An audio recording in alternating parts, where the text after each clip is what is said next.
Where have we reached in the text? We covered for Rodul Ghusl last week, and we're supposed to start with the week before last. We must do this one and today.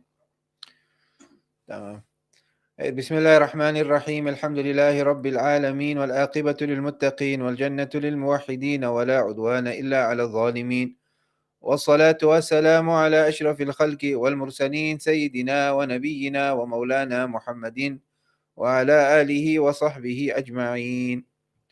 All praise belongs to Allah subhanahu wa ta'ala, and the choicest top blessings and salutations upon our master Sayyidina Muhammad sallallahu alayhi wa sallam. Alhamdulillah, we continue today with our 13th dars on the Al-Mukhtasar al-Latif by the great scholar and saint Shaykh Abdullah bin Abdurrahman BaFadl. And we are continuing with the Al-Mukhtasar al-Latif. You said we've reached where? We must cover the Sunnah today, Of Hudu, Ghusl. of Ghusl. So we covered the furud of Ghusl in our previous dars. And today we're looking at the Sunnah, the recommended actions within Ghusl, insha'Allah tabaraka wa ta'ala. And I'm just finding my place. If you can give me a few seconds, inshallah.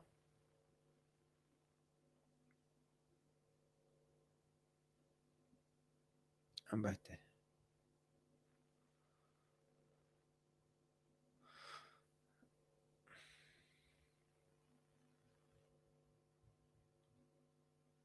I'm sorry for the delay. I'm just looking for my place.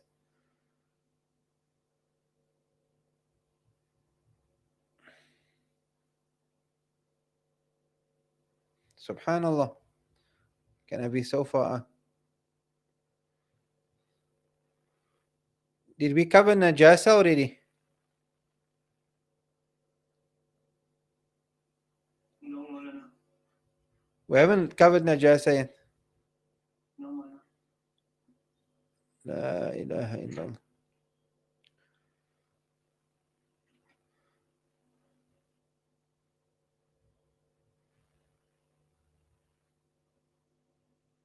Are you sure about that? No, Maulana. Last week covered. We still said last week that we need to pick up pace because we haven't No. gotten to those chapters yet. Tamam. So we looked at the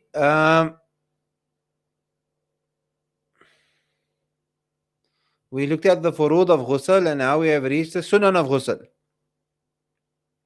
Is that correct? No, Maulana. There's something wrong with my book. Something is wrong here.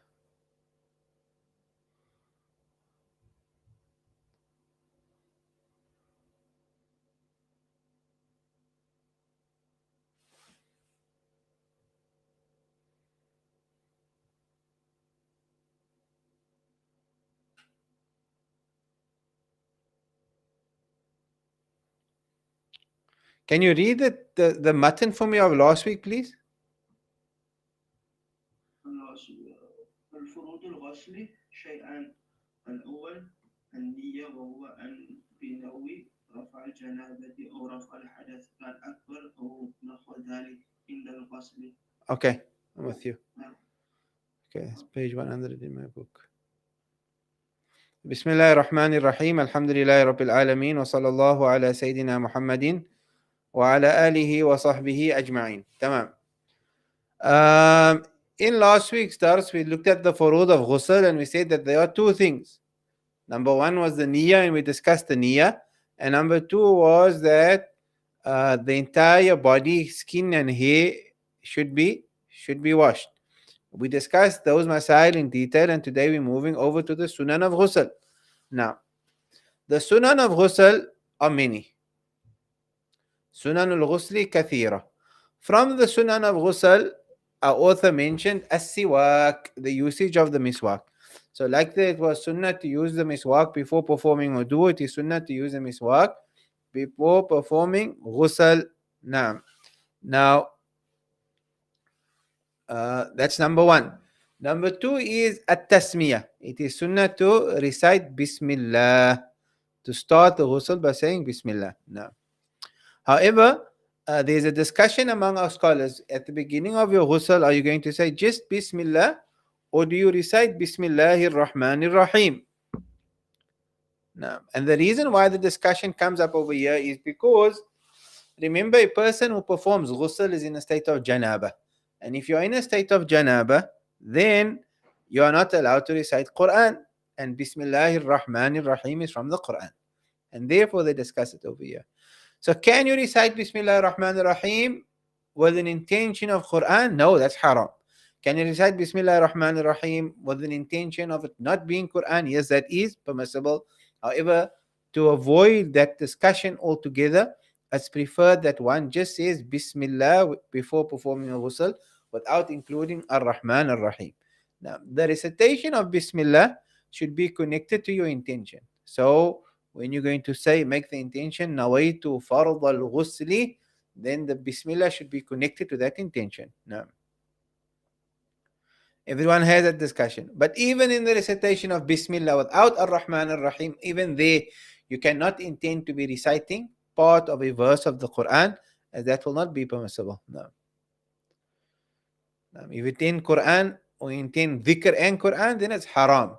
If you just intend dhikr, then it's permissible and sunnah to say Bismillah before making your niyyah for ghusl. Now, thereafter, so I said miswak. Then I recited Bismillah and I made my intention. The next sunnah of ghusl now is to perform hudu. Wal hudu qabla al-ghusli. Now, why does he add qabla al-ghusli? Because there are views that the wudu should be performed after the ghusl. The sunnah wudu should be performed after the ghusl. However, the correct position is that it is sunnah to perform a wudu before making your ghusl. Now,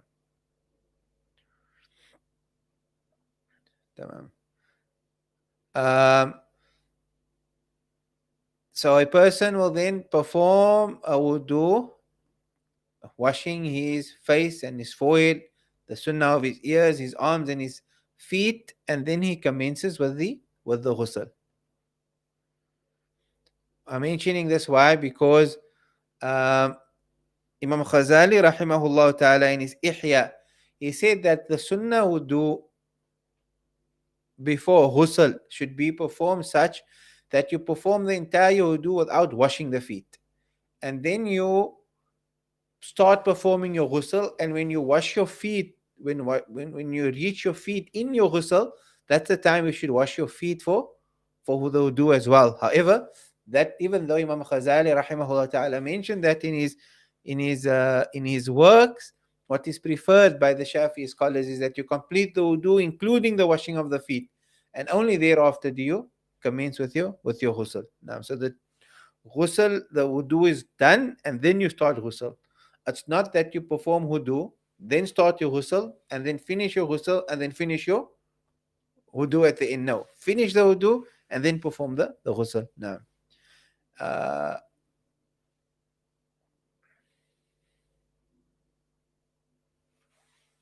tamam. So we said siwak, at-tasmiyah, and then wudu before making the ghusl. Also from the sunnah of wudu is, he said, yeah, wa ta'ahudul ma'atifi. Now, ta'ahudul ma'atif means that you need to trim hairs that are growing or that are too long. So you need to clean. Sorry, ta'ahud here doesn't mean shaving hair or removing hair. It means just cleaning.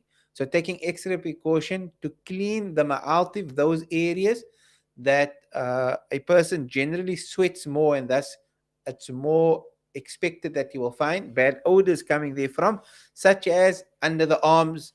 If a person is very fat, then the layers of fat in his belly area and the ears, these are known as the ma'atif. So to take extra precaution in washing and cleaning those areas are from the sunan of ghusl. Now, وَتَعَهُدُ الْمَعَاطِفِ. He then said, وَتَخْلِيلُ الشَّعْرِ. تَخْلِيلُ الشَّعْرِ means what? To wipe your fingers through your hair. Now, so we know that the fard ghusl requires that every hair must be wet. On my head, my eyebrows, my beard, everything must be wet, irrespective whether it is dense or whether it's not dense. But the sunnah is to wipe your fingers through your hair in your ghusl. Now, so you wet your hands and then brush it, wipe it through your hair and through your beard, trying and ensuring that water reaches the skin beneath the beard. Now, the next sunnah he said is dalk. Dalk means to rub your hands over your skin. So the one thing is throwing water over my body. The other thing is actually using my hand to wipe the water onto my body. So doing that is called dalk. Of course, over your entire body. Now, there were those some scholars considered dalk to be wajib in ghusl. Now, so our position is that the whole body must be made wet. You don't have to rub the water onto your skin. However, dalk is sunnah. Now, it's considered recommended. And then the next sunnah is, he said, at-tathlith, to wash each body part 3 times. Now, so of course, uh, in ghusl, you're not washing body parts, right? In ghusl, you are washing your entire body. So to wash the entire body 3 times, or to wash the right side 3 times, and then to wash the left side 3 times. So at-tathlith, doing it thrice, uh, uh, is from the sunnah. Our author thus gave us how many sunan of ghusl did he mention over here? Because I'm going to add some additional. He said siwak, tasmiya, wudu qabla al-ghusl. He then said ta'ahud al-ma'atif, taqleel al-sha'ri, wad-dalk, wad-tathlith. 1, 2, 3, 4, 5, 6, 7. He mentioned 7 sunan of ghusl over here. Allah subhanahu wa ta'ala allow us to practice upon all of them. How does one actually go about performing ghusl? So, how it happens is that, like, you would start by making miswak. After making miswak, you're going to wash your hands. Once you have washed your hands, you then, like you would do before performing wudu, you wash your hands. So similarly over here, you wash your hands. However, in addition here, you wash your private parts. You wash your private parts, especially if there's any filth upon it. Thereafter, you make madmada and istinshaq. Remember, that is not yet wudu. Our wudu, as we understand it, is that I made miswak, I washed my hands, I made miswak again, I rinsed out my mouth and my nose. That we often refer to as a sunnah of wudu. That sunnah of ghusl, before I actually start with the sunnah of wudu, is what? I make miswak, I wash my hands, I wash my private, I then make miswak again. I make madmada and istinshaq, rinse my mouth and then my nose, and then I complete my wudu by making the intention of wudu. If I'm in a state of minor impurity as well as major impurity, I make a niyyah of farad wudu. Otherwise, I just make a niyyah of sunnah wudu. If I'm not in a state of minor impurity, which is generally highly unlikely. 99.9% of the time, if a person is in a state of major impurity, is also in a state of minor impurity. There is one technical situation where a person may be in a state of major impurity and not minor impurity. There's 2 examples that they will make. One example is if a man is sitting in such a position that his buttocks is firmly placed on the ground, which means he's asleep, but his wudu does not break. And then he has a wet dream by ejaculating. So now he's entered into a state of major hadath, but not minor hadath. But it's a very rare technical, it's also very, it's a hypothetical situation. Like almost 100% of the time, when a person enters into a state of major hadath, he's also in a state of minor hadath, which means he'll make the intention of a fard wudu when he reaches the wudu, washing his face. Of course, that's how we described and explained wudu until he washes his feet. After he washed his feet, he now takes extra care to wash under his arms and to wash any layers of fat that he or she may have, especially with sweat together. That's the ma'atif. Then he tries to use his fingers to ensure that water reaches the roots of his hair, his beard and his head. Now, once he's done that, now he pours water over his head. Now, he pours water over his head, starting on the right side of his head and then the left side of his head. Now,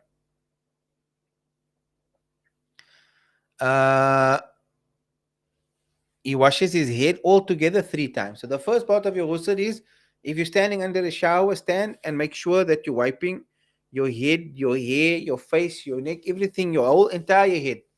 You do that 3 times to know that your head is now done within your ghusl. Secondly, uh, you then so you're throwing water over your head. Once you're done with your head, you then pour water over your right side of your body, the front of the right side of your body, then the back of the right side of your body. So if I'm standing under the shower, I'll stand under the shower and I'll make sure that water falls on all the front of my right side. Then I step a bit more to the front to make that water covers all the back side of my the back side of my right side. Then I will allow water to run down on my left front and then my left back. So I do each of that 3 times. I wash my head 3 times. I let water run over the front right 3 times, back right 3 times, front left 3 times, back left 3 times. Now, and that would include washing the feet. And that is the preferred way in which a person should perform ghusl. So, of course, I know that most of you are already familiar with these discussions, and therefore I'm not going to take more time to discuss that. I'm going to move on. Are there any questions before I move on?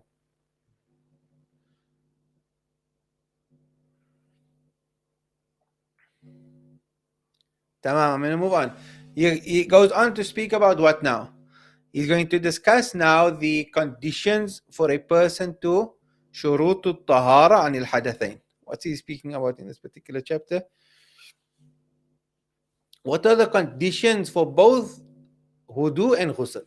So now he covered the furud of wudu and the sunan of wudu. Then he covered the furud of ghusl and the sunan of ghusl. However, ghusl and wudu has shurut, and he wants to discuss those shurut with us now in the fasl that lies ahead. So he said, rahimahullah ta'ala, faslun وشروط الطهارة عن الحدث الأصغر والأكبر الإسلام والتمييز والماء الطائر المطهر فلا يصح رفع الحدث ولا إزالة النجس إلا بالماء المطلق وهو ما نزل من السماء أو نبع من الأرض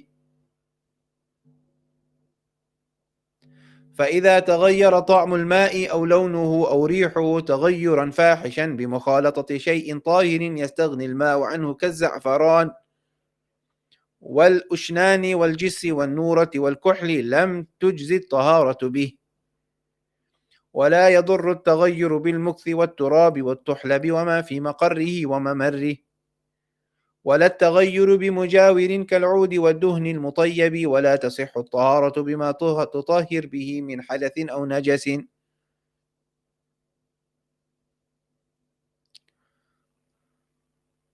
تنبيه. تمام. So here's a number of important discussions. He's going to commence with the discussion regarding the conditions of tahara, conditions of wudu and ghusl. Now, the very first condition, as you will come to see, is that the instrument with which the commodity or the instrument with which you are able to perform ghusl. That's the very first condition. Or rather, that's the second. So he said, وَشُرُوطُ الطَّهَارَةِ, the conditions of cleaning oneself, of tahara, of both wudu and ghusl. Cleaning yourself from what? Al-tahara anil hadath al-asghar, from minor impurity, wal akbar, and major impurity. Of course, the tahara anil hadath asghar is wudu, wa tahara anil hadath al-akbar huwa al-ghusl. So the conditions for cleaning yourself from hadath asghar and hadath akbar. And I've already explained to you previously what the meanings of hadath asghar and akbar is, and what the meaning of hadath is, and how it's different from najas ila akhirihi. Now, so I'm not going to repeat that again. So what are the conditions for wudu and ghusl? In total, there are going to be 15. 15 shurut. There are going to be 15 conditions. Make a note of them. Our author mentions the first two when he says al-Islamu wa tamheez. The first condition, you must be Muslim. If you are not Muslim, your wudu will not be valid and your ghusl will not be valid. Athani at-tamheez. The second condition is tamheez. You must have reached the age of being a mumayyiz. Now we already covered the mumayyiz already in our previous discussions as well. The mumayyiz is a person that has reached an age where he is able to distinguish between right and wrong, not baligh. Once you be a mumayyiz and Muslim, those are the first two conditions in order for your wudu to be sahih or your ghusl. The third is Al-ma'u al-tahirul mutahhir. You need water which is tahir, pure in itself, intrinsically. Mutahhir, it has the capacity to clean besides it, to clean other than it. Now, everyone sees that.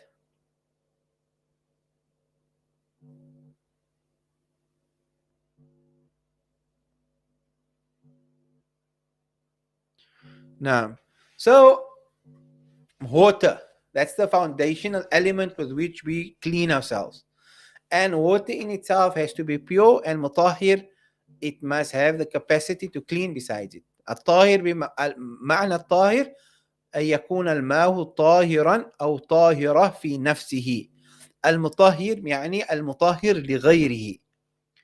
Water that is intrinsically pure and has the capacity to clean besides it is known as al-ma'u al-tahur.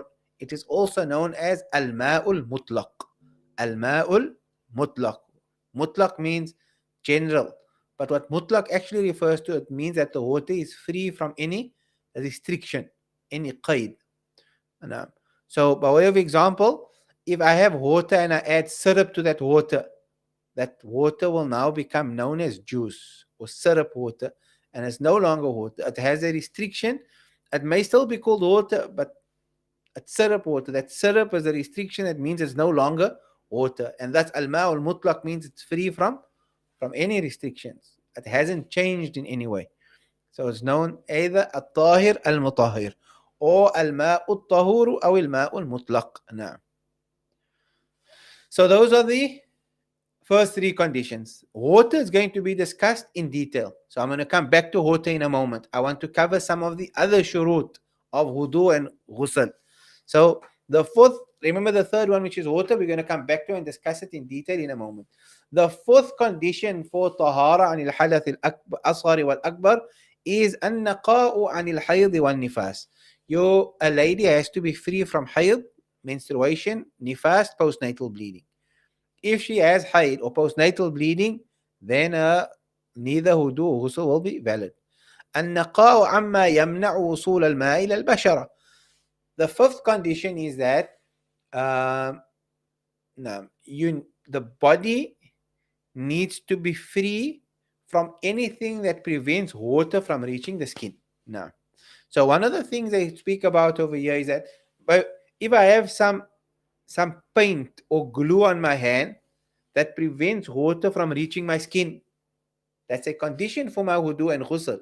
If there's paint or glue or nail polish on my hand that is preventing water from reaching my skin, my wudu will not be valid because I'm not fulfilling that particular condition. Now,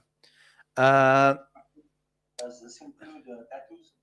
Was it ink or anything? That the ink of an tattoo lies beneath the skin. The ink of the tattoo lies beneath the skin. So basically, the skin is stained from beneath, but the actual skin is still there. Or the actual skin will be tainted with ink, but it's not preventing water from reaching the skin. So a tattoo does not. A person that has tattoos, his wudu and ghusl will still be valid. Wallahu subhanahu wa ta'ala alam. That's how I remember the masala, and I've written something on this. I'll just have to find it for you and get back to you. But the idea is generally the tattoo it doesn't affect the first layer of skin. So the skin has various layers, right? That's the top layer, and then there's other layers at the bottom. The tattoo doesn't necessarily affect the top layer of skin. I'll have to find something that I've written, the research I've done on this, and share it with you at a later stage, inshallah tabaraka wa ta'ala. Now, number 6 is ألا يكون على العضو ما يغير الماء تغيرا يسلب اسمه. There shouldn't be anything on your skin. If water reaches the skin, then before that water actually soils the skin, it gets mixed with something that changes the quality of water, right? So if I have wet ink on my hand, and then water comes, and before it can actually wash this part of my skin, it mixes with ink, and then I'm actually washing the water mixed with ink over that part of my hand, that's going to be a problem. There shouldn't be anything on my skin that will change the quality of the water before the water is able to wash my skin. No. The seventh condition is I must know al-ilmu bifardiyatihima. I must have knowledge that the ghusl and the wudu is compulsory upon me. Number 8 is I should not believe any compulsory act in my ghusl or my wudu to be sunnah. If I perform wudu and I wash my face and I believe that the washing of my face is sunnah, my wudu is not valid because I believe the compulsory act to be sunnah. Number 9 is إزالة النجاسة العينية التي لم تزل أوصافها بالغسل الواحدة فإن زالت بها كفت عن الحدث he says here that another condition is that I must remove all traces of najasa from my body when performing wudu and ghusl. That's in short, there's more detail to it. I'm going to restrict myself to that much on that point. Number 10 is jarrul ma'i ala al-ud. I need to have the water must flow off my body part. Now, so what jarrul ma means is that when I'm washing my arm, by way of example, there has to be so much water on my arm that the water is actually flowing. And what that means is if I leave my hand, if even if 2 or 3 droplets is able to fall off my hand, that means water was flowing. If there's not a single droplet that can fall off my hand, that means that water is not flowing off my hand, off my arm. And this is important. This became a discussion when we had a drought here in South Africa, Cape Town. We had people that were showing us how to perform wudu with spray bottles, which in itself is not a problem. But when I use so little water on my arm that I know my whole arm is wet, completely wet, but there's so little water that not a single drop can actually fall off my arm or fall off my hand, then that means I have not used enough water and I have not fulfilled this condition. Jarrul ma'i ala, sorry, that's a separate condition. This one over here is jarrul ma'i ala jamil udwi. Water needs to, no, it's the same thing. Water must be flowing over my whole arm, and a sign of flowing is that a droplet would fall off my arm once I performed wudu. Now, يعني تحقق المقتضي إنبان الحال. Now, this condition is that I must know that I'm in a state of impurity. تمام? So, if I what happens? I know that I performed wudu, right? I'm came to this class. Let's say Dhuhr enters later. I want to go make wudu. I say, no, I know I made wudu before I came to teach or before I came to class. But then I'm saying I'm doubting whether I may have, during break time, I may have invalidated my wudu or not. There's a possibility that I may have invalidated my wudu. Can I go make wudu like that now? No, I cannot. The condition is that I must know that I do not have wudu before I take wudu. If I take wudu thinking that I may have, I may not have it, I'm just going to take as a precaution, that wudu is not valid. No. And everyone sees that.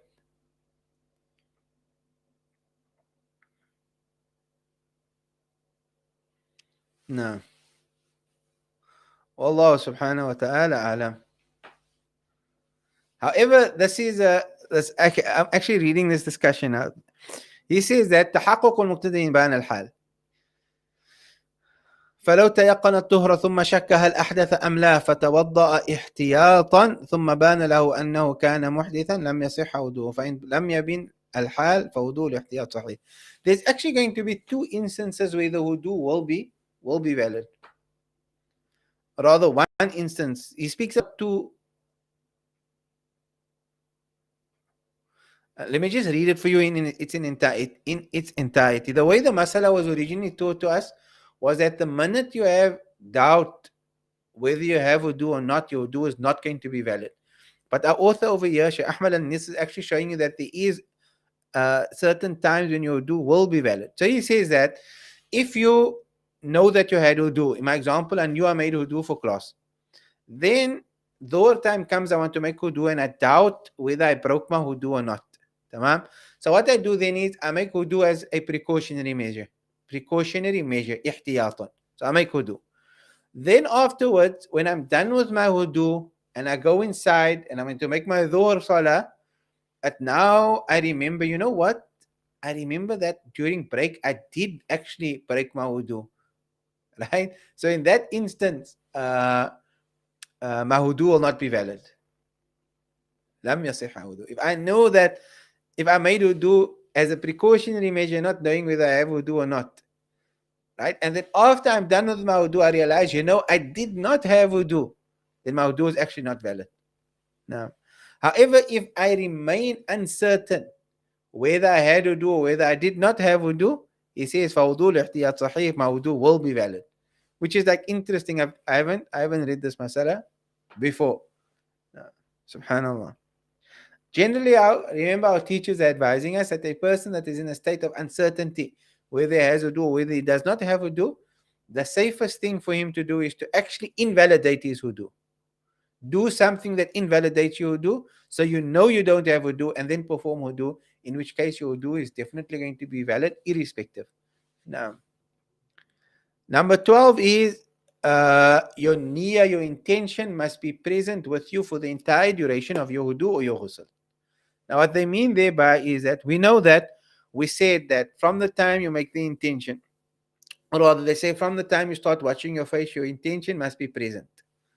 Right now, at the beginning of the washing of my face, my intention must be present in the forefront of my mind. As I continue washing my face and the rest of my body in ghusl, or the rest of the body parts in wudu, then my intention does not have to be at the forefront of my mind. It's fine if it slips back if my intention slips to the back of my mind, that's fine. What we mean is when you say you must have a consistent niyyah, it means while performing wudu, you should not make a niyyah or an intention to stop wudu or to break wudu. If I do anything that means I no longer want to perform wudu, then my wudu becomes invalid now, because that breaks an intention that exists. Another condition, number 13, is that you should not suspend your intention of wudu upon anything. If a person was to say, I intend wudu if Allah wills for me to perform wudu, that's not a valid niyyah. Right? You can't do that. You can't say, I intend wudu if I maybe touched my wife earlier. That's not a valid niyyah of wudu. Now, you need to say nawaitu fard al-wudu with azam and resolution, and that's it. Number 14 and 15 is specific to who? To the da'im al-hadath, a person that is a mustahada, a lady that is bleeding all the time, or a salisul bowl, someone that has urine that is dropping all the time. In relation to them, there are an additional 2 conditions for wudu. Number 1 is, and ghusl, they have to wait till the waqt enters. Right? If you have wudu, you need to wait. If I have urine that's dropping all the time, I cannot make wudu for dhuhr before the waqt of dhuhr enters. I need to wait till the waqt enters. And number 2 is I have to make my wudu in one go, allowing one action to follow the next until I'm done with my wudu. Muwalat. We know that muwalat in wudu is sunnah. Unless you are da'im al-hadath. If you are da'im al-hadath, then muwalat is a shart, it's a condition. So those are the 15 shurut of wudu of tahara and al-hadath, al-asghar wal-akbar.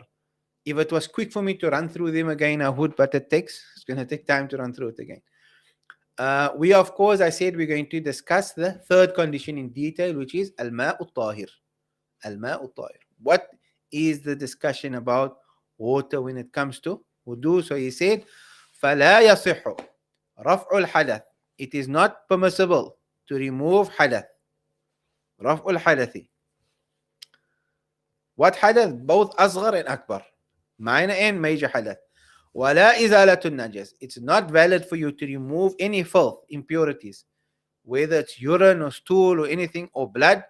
إِلَّا بِالْمَاءِ الْمُطْلَقِ. You must have water which is mutlaq, free from any qaid, any restrictions. So it's going to give you examples of ma'ul mutlaq, which is generally water when it is found in its natural form. So he says, وَهُوَ مَا نَزَلَ مِنَ السَّمَاءِ. Ma'ul mutlaq is water that comes from the skies, which is rain. أو نبع من الأرض, or it gushes forth from the lands. What are we speaking about there? We're speaking about spring water. So نزل من السماء, rain water. نبع من الأرض is spring water. No. How do we know that you must use water? Because Allah subhanahu wa ta'ala, He said in the Quran that Allah said, إذا قمتم إلى الصلاة فاغسلوا وجوهكم وأيديكم إلى المرافق وامسحوا برؤوسكم وأرجلكم من الكعبين وإن كنتم جنبا فطهروا وإن كنتم مرضى. Now, how's it going now? أو جاء أحد منكم من الغائط أو لامستم النساء فلم تجدوا ماء. A person that relieved himself, urine or stool, or he had sexual relations with his wife. فَلَمْ تَجِدُوا مَاءً, or he touched his wife according to the Shafi'i madhab, and then he does not find water, فَتَيَمَّمُوا, he should use soil. So Allah subhanahu wa ta'ala said that you must clean yourself with water, and when you don't find water, then use soil. That tells us that water has the power or capacity to purify. That's how come water cleans. Another dalil, another proof that water purifies is the hadith of the Arabi that urinated in the masjid. An Arabi came into the masjid of Rasul Sallallahu Alaihi Wasallam, a Bedouin, and urinated. When he urinated in the masjid, the companions wanted to jump up and reprimand him, but the Prophet Sallallahu Alaihi Wasallam said, leave him and do not disturb a man while he is urinating. And when he was done urinating, the Prophet Sallallahu Alaihi Wasallam said, get a bucket of water, وَهَرِيكُ عَلَى بَوْلِهِ سَجْلًا مِنْ مَاءٍ, أو أريكو, pour out a bucket of water over his urine, and that water will clean and wash away the najasa. ذنوبا من ماء. Now, so therefore we know that water has the capacity and ability to purify. He then said, so he said, ما نزل من السماء, that which descends from the heaven. I said it's rain. Our author actually comments here, and he says that it refers to both rain and to snow and hail. وَالْبَرَدْ وَالثَّلْجِ. Because it's the same thing. Hail and snow and rain is all the same thing as water, just in different states. وَمَا نَبَعَ مِنَ الْأَرْضِ, that which comes from the land, he said that's going to be ma'ul bahar, sea water, nahar, river water, bi'ir, well water, wal-ayn, and spring. So he lists that which comes from the land. He lists 1, 2, 3, 4 types of water: ocean, river, well, ayn, spring. Ma'ul bahri wal nahri wal bi'ri wal ayn. Now, he then says that water is further divided into 3 categories. The first category is the category that we spoke about, which is al-ma'ul mutlaq, general water or free water, at-tahuru. Now, that is water that is intrinsically pure in itself, and it has the ability to purify besides it, other than it. Now, everyone has that. Of course, the ma'ul mutlaq is divided further into 2 categories. Ma'ul mutlaq, the usage of it is makruh, and ma'ul mutlaq, the usage of it is not makruh. And they're going to be speaking about sun-heated water. I'm going to skip the discussion of sun-heated water for now. Sun-heated water will be makruh to use under very special circumstances. I'm not going to get into that discussion now. I'm just mentioning it. So al-ma'ul mutlaq is your first category. Some have taken al-ma'ul mutlaq and divided it into ma'ul mutlaq. The usage of it is makruh. The usage of it is not makruh, which is sun-heated water and non-sun-heated water. The next category of water is what they call al-ma'u tahir ghayru mutahhir, water that is pure, but it does not have the capacity to purify. So when I take some water and I add tea bags to it, right, the water now turned orange. I don't no longer call it water, I call it tea. Technically speaking, I'm going to call it tea. But let's just for now call it orange tainted water on account of the tea bags. Can I still call it a liquid? Yes, it's still a liquid. Ma also means liquid, like a ma'i'. So let's, for example, say I'm going to still call this ma. Is it pure or is it impure? It's still pure. If it was not pure, I could not drink it. Right? The fact that I can drink it means that it is pure. However, غير المطهر. When the color has changed and the taste has changed, it is no longer mutahhir. It doesn't have the capacity to clean besides it any longer. So al-ma'u tahir ghayru al-mutahhir, water that is pure but can no longer purify, has 2 categories. The one is what they call al-ma'u al-musta'mal, used water. So I performed wudu, and as I was performing wudu, I caught all that water in a bucket. Is the water filthy? It's not. It's still clean water. My face, my hands, my arms wasn't dirty. So that water is pure in itself. However, it cannot be used again to purify. I cannot be used again to purify, neither to remove najasa, nor to remove hadath that may be on my body. Now, the other example is changed water. Changed water, when I added some tea bags to the water, so the color, the taste, the smell changed. And al-ma al-mutaghayyir is pure, but it does not have the capacity to purify. And the third category of water is al-ma al-mutanajjis, impure water. Al-ma al-mutanajjis is what? If najasa fell into water that is less than 2 qullas, or if najasa fell into water more than 2 qullas and some change came about. Now, I know this is a mouthful, but I'm rushing through it, somewhat rushing through it. Why? Number one, because as far as I know, these discussions you must have covered already. Where should you have covered it? You should have covered these discussions already in Safinatun Najah. Right? And now we're only trying to recap and expound as best as we possibly can. Is everyone with me before I continue? Yes, Maulana. Everyone is with me. Let me just see here.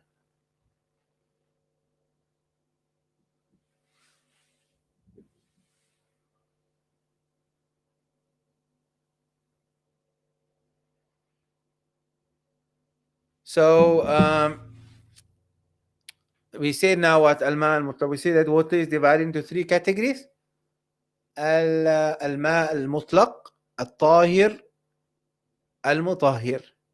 And then the second category was al-ma al-tahir, ghayr al-mutahhir. And the last was al-ma al-mutanajjis. Our author will discuss them all now. So we're going to get more detail regarding each category. He said, rahimahullah, فَإِذَا تَغَيَّرَ طَعْمُ الْمَاءِ, if the taste of water changes, أو لونه, or its color, أو ريحه, its scent, تغيرا فاحشا, a great change, بمخالطة شيء طاهر, on account of it mixing with something that is pure. يستغني الماء عن, that water was not in need of, and it was not necessary for water to have come in contact with that pure substance. So he gives the example of za'faran. Za'faran is going to change the color of water to what? A reddish color. And za'faran is not to be found on the riverbed. Za'faran is not at something that in order for za'faran to have reached the water, somebody must have placed it there. So it's not something that the water could have avoided in terms of its flow or in terms of where it is settled, where it's settled. Right? So if water comes in contact with something like za'faran or ushnan, do you know what is ushnan?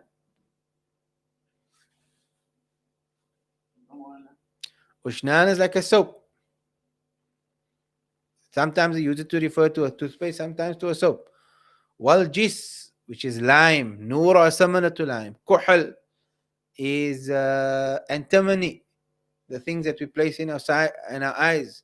Some of us know it as surma, but the more accurate name would be ithmid. If any of these substances were to be mixed with water, they are pure. However, the water will now have changed in terms of its color, smell, or taste. And if that happened, it can no longer be used for tahara. That's what the author is mentioning over there. And that's what we already discussed.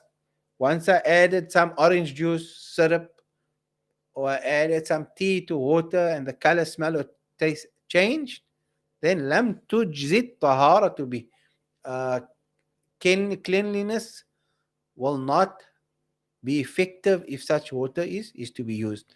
That's now mal mutaghayyir, which is tahir in itself, lakin ghayrul mutahhir, doesn't have the capacity to clean. No. However, he said taghayyuran fahishan, there must be a distinct change in the color, smell, or taste. And what he's referring to thereby is that what if the change in color, smell, or taste is minimal? I'll give you an example. I have a 5-liter jug. a 5 liter can. At the bottom of the can, there was orange juice in it. The orange juice has been emptied out, right? There's a small little bit of orange juice that is lying at the bottom because I didn't rinse out the jug. And then I poured full with water. I filled the 5 liter jug with water. If I look very closely, I will observe that there is some change in that water. But the change is so minimal, right? When somebody looks at that water, are they going to call the water orange juice or are they going to call it water? The change has to be so much that you're not going to call it water any longer. There's a distinctable change in the color of that water that tells me that this is no longer water, it's juice. Maybe a very weak juice, but it's juice. If it is so minimal that you can barely see it, or you see it, but it's so little that you have absolutely no doubt that this is still water, right? Then that doesn't harm the status of the water. It will still be tahir and mutahir. That's what he meant by taghayyur fahish.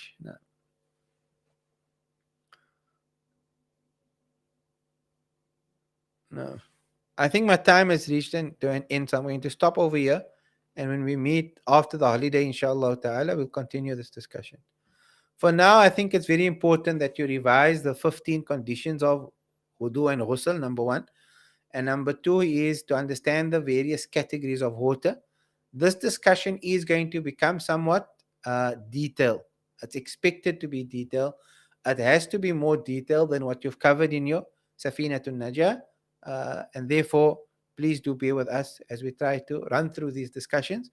Hopefully, by the time we continue, we will be back at madrasa together and we would have overcome and the third wave would have passed by. And then we could actually have this discussion with an assistance of a whiteboard, which would make it much easier for most of us or for many of us to understand the masail a bit better. Inshallah, tabaraka wa ta'ala. We conclude praying that Allah subhanahu wa ta'ala keep all of us safe and our families, that He protect us all from ailments and sicknesses, and that He allows that the third wave pass by in the shortest possible time. And that Allah subhanahu wa ta'ala, by the mere fact that we are living through a challenging time such as this third wave of this pandemic, that He lists and records for all of us the reward of martyrs, especially for those that have passed on. That Allah subhanahu wa ta'ala grant shifa and cure to anyone that may not be experiencing the best of health. بهذه النوايا بما نوى سلفنا الصالح وما نوى سيد الحبيب عمر وإلى حضرة النبي محمد صلى الله عليه وسلم. الفاتحة. بسم الله مالك يوم الدين. سبحان ربك رب العزة عما يصفون وسلام على المرسلين والحمد لله رب العالمين. I just want to end the stream